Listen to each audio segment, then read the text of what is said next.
ప్రముఖ దైవక్షేత్రం ధర్మస్థల దగ్గరలో జరిగిన దారుణాలు, ఎవరు ఆ అరాచకవాదులు, ఎవరా దుర్మార్గాలు చేసిన వాళ్ళు, ఎవరా ఉన్మాదులు తేలాల్సినటువంటి సందర్భం. ఖచ్చితంగా తప్పు ఎవడు చేసినా, ఏ మతం వాడు చేసినా, ఈ మతం వాడు చేస్తే తప్పుని కాపాడాలి, ఆ మతం వాడు చేస్తే తప్పుని బయటికి తీయాలని ఎవ్వడూ అండం. ఖచ్చితంగా నేనైతే అన్నాం. దుర్మార్గంగా చేశారన్నటువంటి విషయం ఇప్పుడు ప్రాథమిక సాక్ష్యాలు బయటపడ్డాయి. ఒక వ్యక్తి ఎవరైతే అంతకుముందు పారిశుద్ధ్య కార్మికుడిగా పనిచేసినటువంటి వ్యక్తి తను బయటపెట్టినటువంటి అంశం ఏంటి, తన బిడ్డని కూడా వేధించటం వలన అక్కడ వృత్తి మానేసేసి వెళ్ళిపోయాను నేను దూరంగా, అప్పటి నుంచి నా మనసు దహించేస్తోంది అంటే, అతని బిడ్డని వేధించాక అప్పుడు అతనిలో పశ్చాత్తాపం వచ్చింది.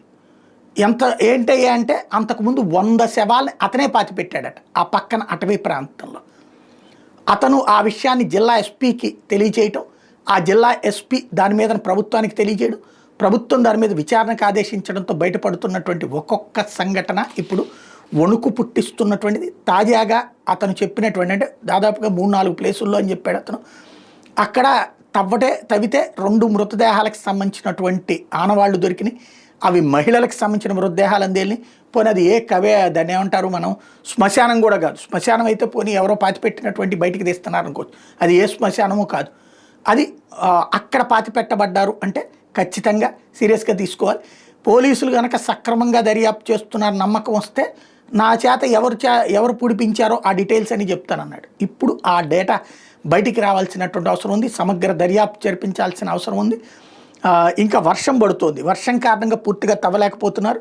టోటల్గా తవ్వకాలు చేయడానికి టీములను ఏర్పాటు చేశారు, ఫోరెన్సిక్ విచారణ జరుగుతోంది. ఓవరాల్గా ఇది ఒక ప్రపంచాన్నే కదిలించేసేటటువంటి సంఘటన.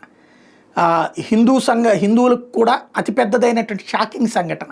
ఇలాంటి రాక్షసులు మన మధ్యలో కూడా ఉన్నారు అన్నటువంటిది. ఇప్పుడు ఆ ఏరియాలో ఉన్నటువంటి లెక్కలు తీస్తే ఆ ధర్మస్థల ప్రాంతానికి ఆ మధ్యన విద్యా సంస్థలు భారీగా వచ్చినాయట, పర్మిషన్స్ తీసుకునేసి అక్కడ పర్మిషన్స్ ఇచ్చారు. ఎక్కువ మెడికల్ కాలేజీలు, ఇంజనీరింగ్ కాలేజీలు. అలాంటి వాళ్ళల్లో 450 మంది వరకు గత 10 ఏళ్లలో మిస్ అయ్యారన్నట్టు ఇప్పుడు తేలుతుంది. అయితే సాధారణంగా మిస్ అయితే దాన్ని ఏమంటారంటే లవ్వులో లేకపోతే లేచిపోవడాలో ఇట్లాంటివి అంటారు. అలా కాకుండా ఇక్కడ సంథింగ్ ఏదో జరిగింది. ఎందుకంటే ఆ తర్వాత వాళ్ళు బయటపడతారు, 1 ఏడాది కాబట్టి 2 ఏళ్ళు. 10 ఏళ్ల నుంచి కనబడినటువంటి ఎంతమంది అన్నది లెక్క తెస్తే దాదాపు 120 నుంచి 140 అంటున్నారు. ఆ మొత్తం వ్యవహారం మీదన ఇప్పుడు దర్యాప్తు ప్రారంభించారు. కీన్ అబ్జర్వేషన్ ప్రారంభమైంది కాబట్టి ఖచ్చితంగా అక్కడ తేలాలి దుర్మార్గులు ఎవరు అన్నది.